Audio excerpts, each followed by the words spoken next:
President. I want to just call out two items that we participated in. So one is MMUA, Minnesota Municipal Utility Agency, conducted an emergency preparedness exercise over at the community center. And it was a great experience. We got a lot of folks who was their first emergency preparedness exercise, kind of that tabletop. And I think there was a lot of learning. But of course, anytime you do one of those, you find areas to improve on. So we got a list of things that we need to button up so that we're prepared for an event that we hope never happens. The other thing that I'd like to point out is that this morning I gave a presentation as part of the Chamber of Commerce's Hot Topics at the Civic Center. That was on the water and wastewater rate increase process. There were, give or take, about 20 folks there, I think just under 20 people. Absolutely fantastic questions, good participation, really good discussion, you know, hard-hitting questions, but honest and good questions. I think New Ulm really showed well today in their participation as a customer base, and so I was really impressed. We got through it. Obviously nobody's excited about it, but they understand that things need to be done. The two big takeaways that I wanted to pass along for this group, one of the overarching themes was essentially talk to us more, show us more of what's going on, the conditions of our assets, how things are going, where things need to be done. That was one of the comments, or I should say themes. And another theme was a preference to do more regular, smaller rate increases rather than holding off for a long time and doing a big increase. Those were, I think, the consistent themes that we heard. But otherwise, again, very impressed by the folks that were in attendance and very thankful for their participation. Fantastic. Have a great hearing. And you said there was 20 or so? Yeah, I think just under 20, yeah. Fantastic. Any other comments? Otherwise, I'll entertain a motion on the consent agenda. I'll make a motion to accept the consent agenda. I'll second that. All right, we have a motion and a second. Is there any further discussion? Not all in favor, say aye. Aye. Opposed? Motion carries. Next up is our Employee of the Month recognition. President Visser, Commissioners, I'd like to recognize or nominate Kim Seifert Samuelson as Employee of the Month for June 2026. When the accounts payable clerk announced her retirement, Kim was willing to take on additional responsibilities to help ensure a smooth transition. She took the initiative to learn the liquor licensing process, which is important here in New Ulm, and has successfully handled the questions as they arose, as well as completing the annual liquor license renewal process for all businesses. In addition to liquor licensing duties, Kim has absorbed other responsibilities and remains willing to assist, answer questions, and help train the new accounts payable clerk as needed. With that, I would like to nominate Kim Seifert Samuelson as Employee of the Month for June 2026.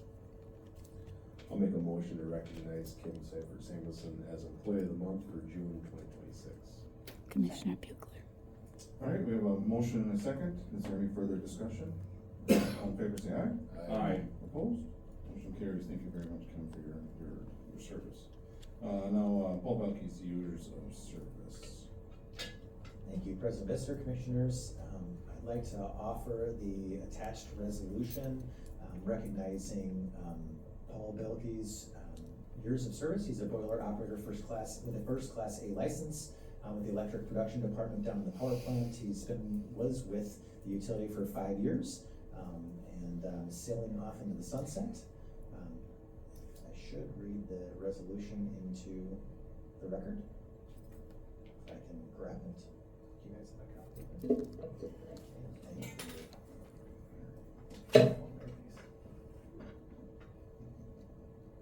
Actually, I'm wondering if you have to read this into I apologize. Sorry, there's not a link on my screen. I need somebody to offer the resolution, right? Yep. Do I need to offer that, or do we need? No, it's just somebody just needs to Okay. adopt the resolution.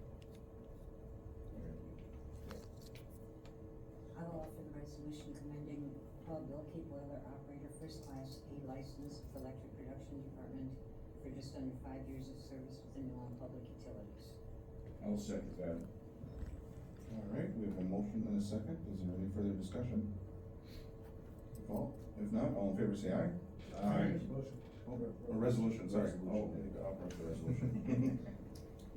Commissioner Skillings, Yes. Commissioner Williams, Yes. Commissioner Bugler, Yes. Commissioner Shaunis, Yes. and Commissioner Wizard. Yes. Alright, motion passes. Alright, thank you all, and thank you, Paul. Now on to old business, the wholesale electric supplier. My way up to the podium.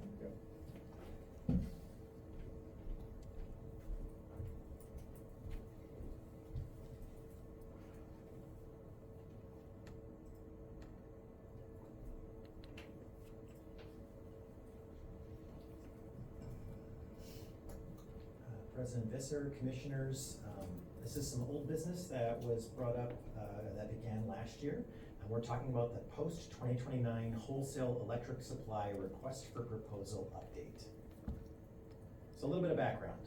So if you recall, New Ulm Public Utilities purchases wholesale electricity from Heartland Energy of South Dakota.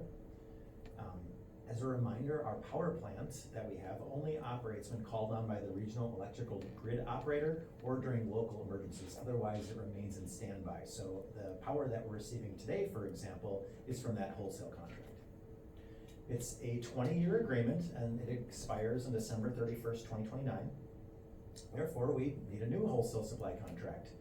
I wanted to recognize that Heartland has offered to extend the current agreement with some updates. And New Ulm Public Utilities very much appreciates that offer, but we want to go out and ensure that we're getting the best value for our customers.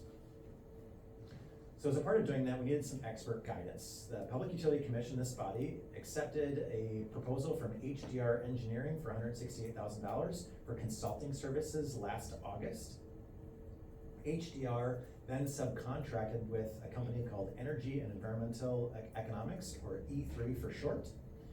And those two are to help New Ulm assess, they're first to assess New Ulm's electricity and ancillary service needs. Ancillary services has to do with like ordering power and the market, coordinating with the regional grid operator, and regulatory compliance.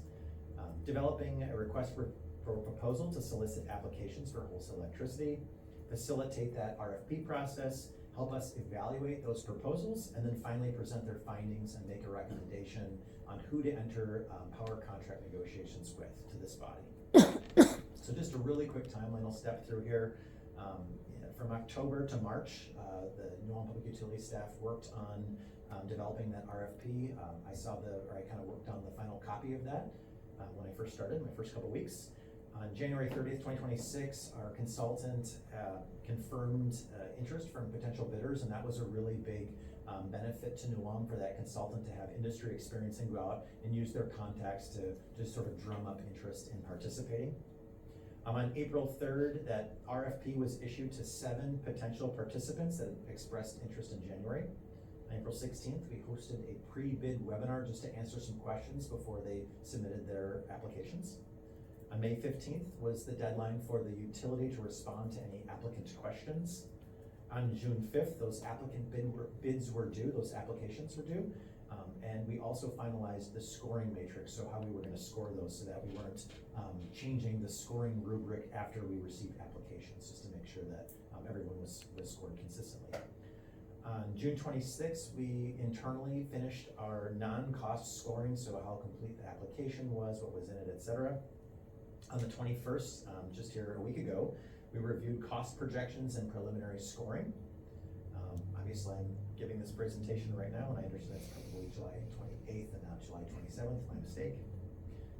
In August and September, I will be doing reference checks that we're putting with the applications, and also our staff will be contacting our peers to see what their experience is with other utilities, whether it's Marshall or Rochester or Mankato or Wilmer or whoever.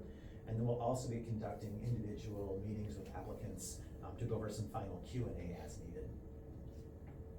The idea here is at the September 22nd PUC meeting, that consultant will give a presentation on their findings, on the scores, and a recommendation on who the city of New Ulm, or excuse me, the public utility, should enter negotiations with to develop that wholesale power agreement for January 1st, 2030 and beyond. So just to provide a very, very high-level summary of the applications, obviously we're still in a phase where we can't divulge who has applied or pieces of their application, things like that for confidentiality. Again, there were 7 applications submitted.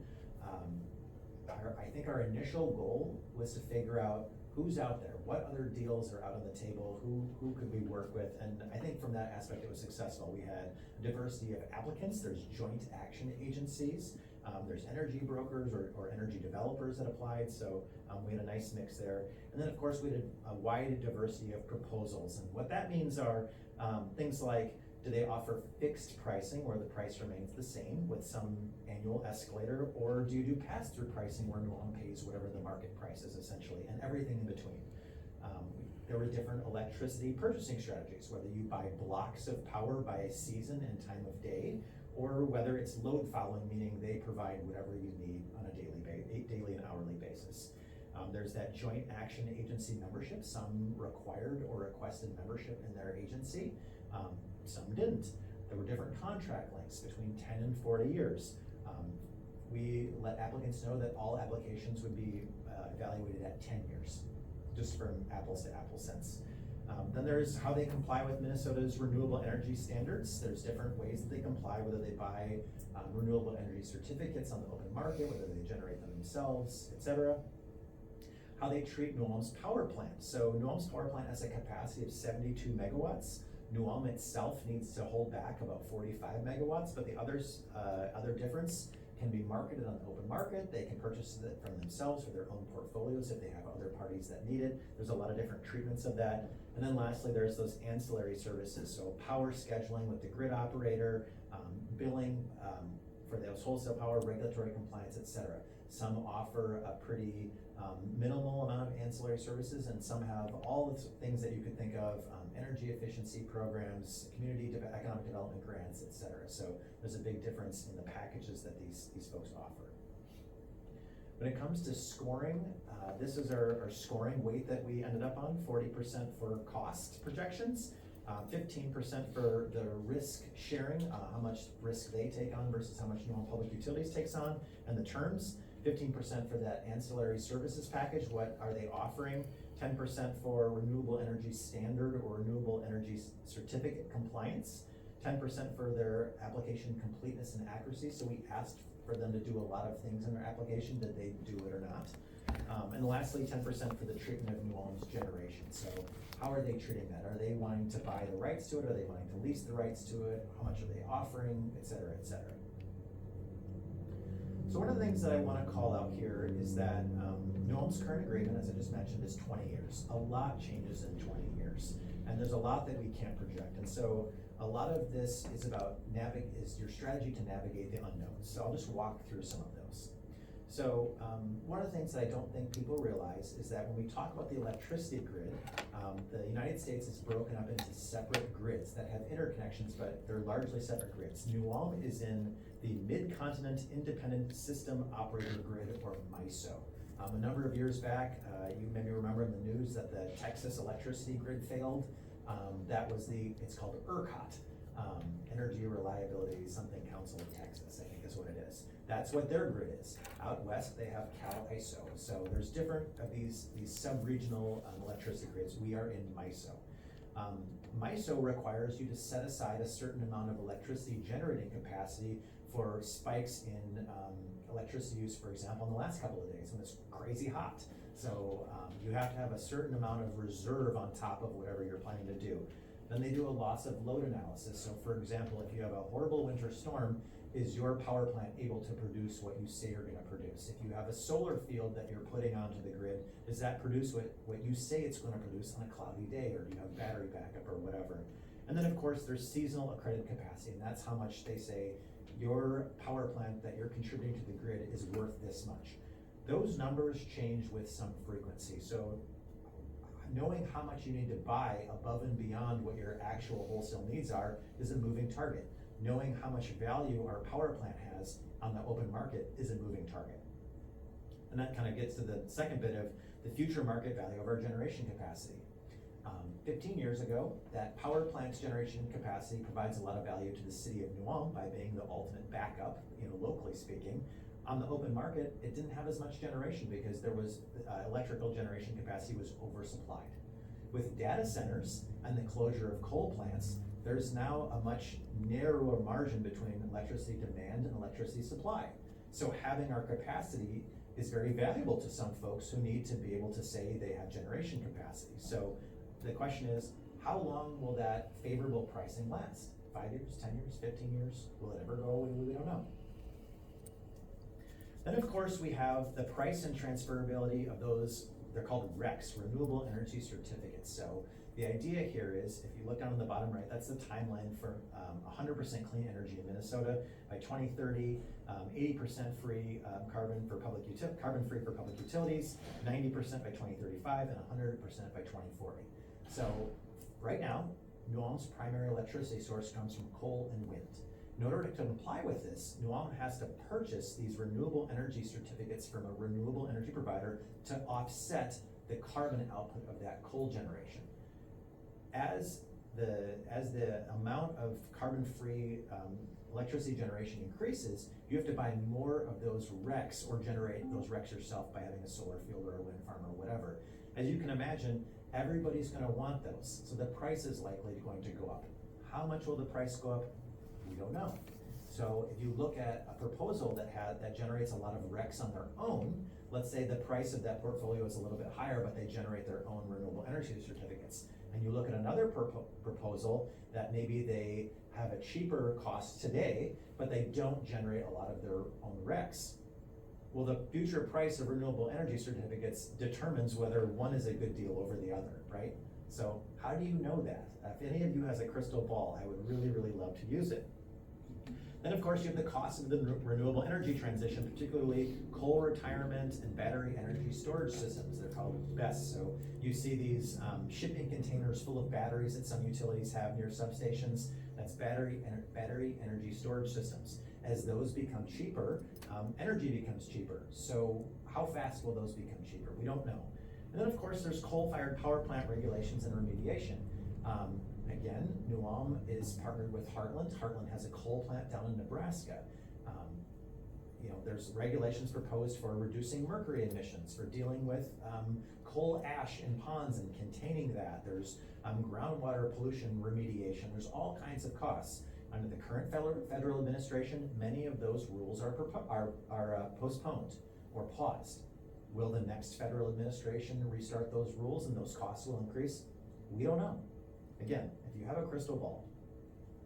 And then lastly, there's local electricity demand forecasts. How much electricity will New Ulm need and how fast will it grow?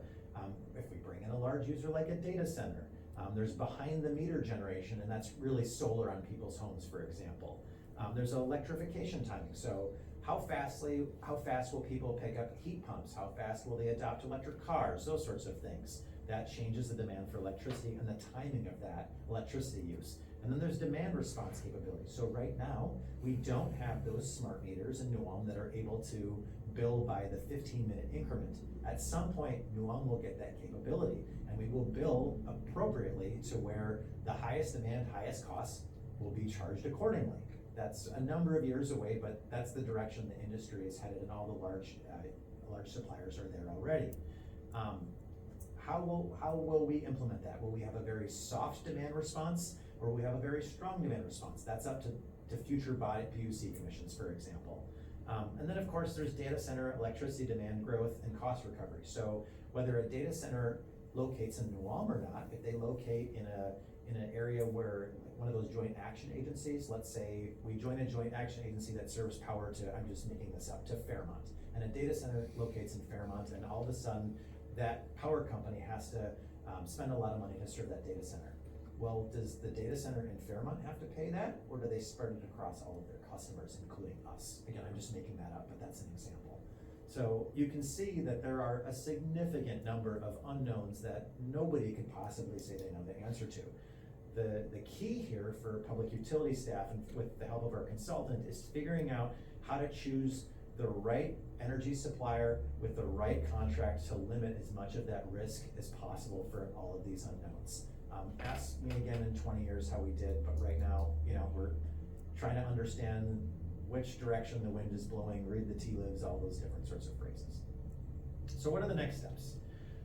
In August and September, like I mentioned before, we will be contacting applicant references and utility peers to learn a little bit more of their experience and what questions we should be asking that we maybe don't know about. The PUC staff will conduct one-on-one applicant meetings for final Q&A as needed, so as we narrow down who we might wanna work with, there's probably gonna be some more detailed questions we're gonna wanna ask. September 22nd, HDR and E3 will present their findings and a recommendation on who to move forward with to this body. It's important to remind the PUC that this is the last task in the current consultant agreement. So as we move forward, there's gonna be a request for funding to retain additional industry-specific legal and consulting services to help us negotiate those contracts and make sure that we're protected over that life of that 10, 20, who knows, maybe 40-year agreement if Ulm decides to join one of these joint action agencies, for example. And finally, PUC staff and consultants will negotiate with recommended applicant or applicants. It's likely that the recommendation will be to move forward with a couple of folks so that we don't get, lose leverage in negotiation by selecting a single counterpart. So that will likely happen in the later part of this year and into next year. There's no telling how long that will go on, but I can tell you one thing, it needs to be complete by January 1st, 2030 so that the lights stay on. So if you have any questions, I'm happy to answer them. I just wanted to give you a preview of what's gonna come in the September meeting so that when they come, you kind of have a feel for what we've been doing. And we've been meeting with the consultant every other week since I've been here, so there's been a lot of time and effort gone into this process, but it's challenging. Comments, questions? No? Okay. Thank you very much. Thank you.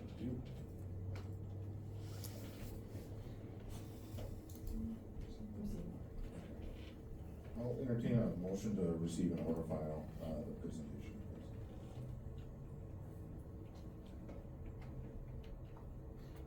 I'll make the motion to order and receive filed, the review of the presentation, ask questions and provide input. I'll second. We have a motion and a second. Is there any further discussion? If not, all in favor say aye. Aye. Opposed, motion carries. On to new business is the approval of the article services subscription. Yes, good afternoon, Commission. Before you is to authorize the approval of the 3-year quote provided by TSG for the renewal of our article of services and the addition of their managed security awareness platform in the amount of $89,998.15. So the overview of this is we have utilized Article managed detection and response for multiple years. We moved to their Aurora endpoint a year and a half ago. And this quote would also involve moving to their managed security awareness platform, which would replace a current solution we currently have. Excuse me. So in August of 2024, the Commission approved entering a 3-year agreement with Article, which capped the annual increase to 5%. The proposal here would be, instead of entering into year 3 this year, we would start over at year 1 of 3 of an agreement, but it would cap that annual increase at 3%. And it is budgeted at $84,750. It does come in a little bit over budget as we have moved from just Aurora endpoint to Aurora managed endpoint by the Article SOC.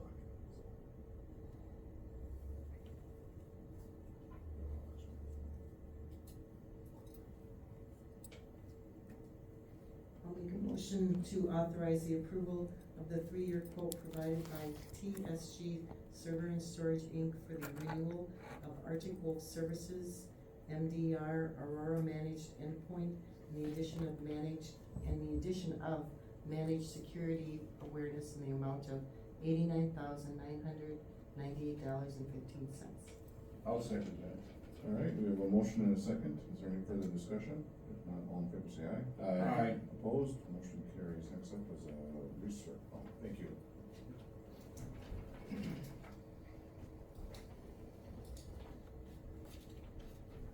Good afternoon, Commission. My name is Jeremy Hillis. I'm Chief of Maintenance at the wastewater treatment plant.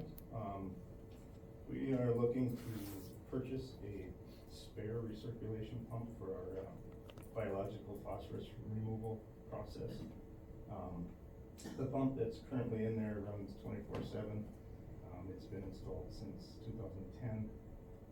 We have rebuilt it once just as a preventative measure, and at that time the pump company had a loaner pump that we could use. They no longer have that option.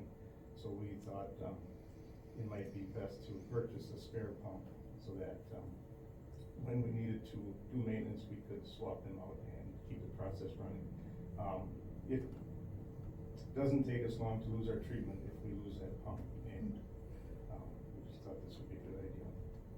Makes a lot of sense from risk reduction standpoint. Thank you.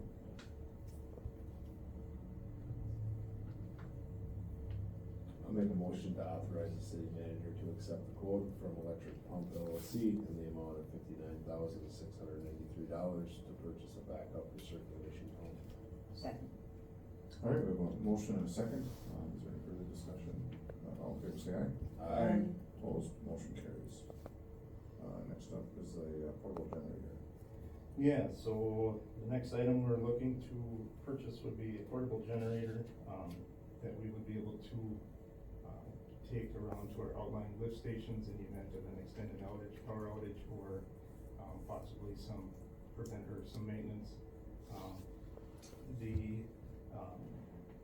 We got a state bid from Ziegler Cat. This was a budgeted item, and, it came in under budget. Make a motion to receive an order filed, the state bid from Sourcewell Contract number 09222-CAT in the amount of $97,157 plus vehicle tax for a new Caterpillar portable generator. I'll second. All right, we have a motion and a second. Is there any further discussion? If not, all in favor, say aye. Aye. Opposed, motion carries. Next up. Thank you. Next up, the end. Yeah, this is the preliminary engineering for a blower project and the addition of a backup generator for the wastewater treatment facility.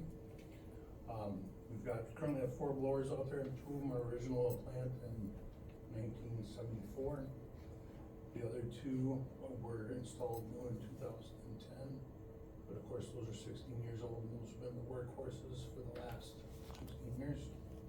This is to evaluate, do some preliminary engineering design, data collection.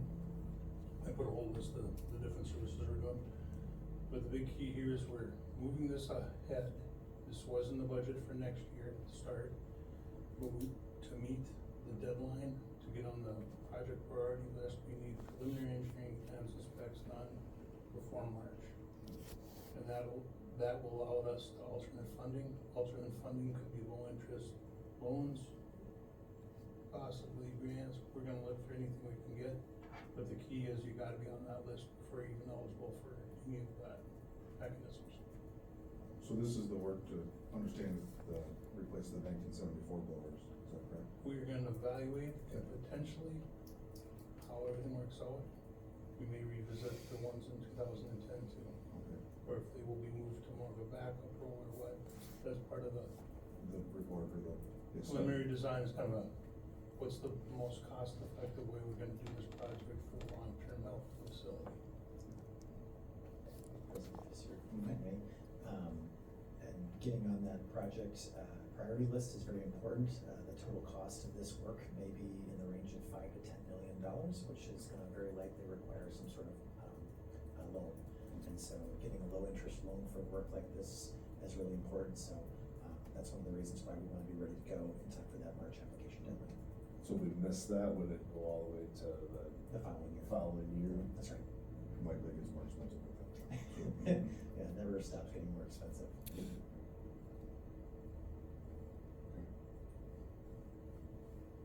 I'll make a motion to authorize the city manager to accept the quote from Bolton and Mink in the amount of not to exceed $173,200 to prepare preliminary engineering for blower improvements and a backup generator at the wastewater treatment plant. I'll second that. All right, we have a motion and a second. Do we have any further discussion? If not, all in favor, say aye. Aye. Opposed, motion carries. All right, Paul, I think you're up next. Thank you, Ken. Good afternoon, Commissioners. For you is a receiving order file for purchasing a VFD to replace a failed piece of electronics in our water treatment plant. this device, it actually starts and stops the blower. It's original equipment, 1994, so, without it, we're running on one blower. Right now, we're running pretty hard at the plant. The plant is running almost 24/7, and we're doing at least 1 to 2 backwashes a day, every single day. And without the blower, we can't do the backwashes. So, we did go ahead and get this on order, and it's actually installed already, but just wanted to let you know that, you know, critical equipment, and didn't wanna run the risk of not having that blower. If we ran out on our second one, then we're done. We gotta shut the plant off, so, just wanted to let you know. Yeah, is there other items like this where there may be critical spares to have on the shelf? I mean, it's overall, it's somewhat expensive, but it's not extremely costly. Yeah, yeah. And we're taking a hard look at our budget and our 10-year CIP and considering all those things, and we do want to start having some of these things on the shelf. But right now, we're trying to just, like I expressed when I first started, this is our discovery time. So we're still in discovery. Understood. I'll make the motion to receive and order file the quote from Viking Electric in the amount of $9,400 for emergency repair of the water treatment plant's air blower number 2 variable frequency drive. Second. All right, we have a motion and a second. Is there any further discussion? Not all in favor, say aye. Aye. Opposed? Motion carries. Last up was our report claims. I'll make a motion to accept the list of claims in the amount of $3,816,199.73. I'll second. All right, we have a motion and a second. Is there any further discussion on that? Not all in favor, say aye. Aye. Opposed? Motion carries. Do we have any additional comments, Nate, from our commissioners? No, we're adjourned. Thank you, everybody. You're right, it was short. Sorry about that, everybody. I should have done the receive and order file for the presentation. Still learning. Still learning. It was fun. Well, I got back and forth too. The last time I was here, we had a double. Remember, it was 1 hour and then a little bit, and then another hour, and I thought, oh, great. I saw a 101-page, agenda thing, and I thought, oh, wow. But you were right, it went by quick. I think we finished up there. And now we can go home. All good. Oh, perfect. I heard some, her name was it, and I was like, no. Short and sweet. No, so I tried to click on. Oh, you're hyper. Because it was a P, what was it, P?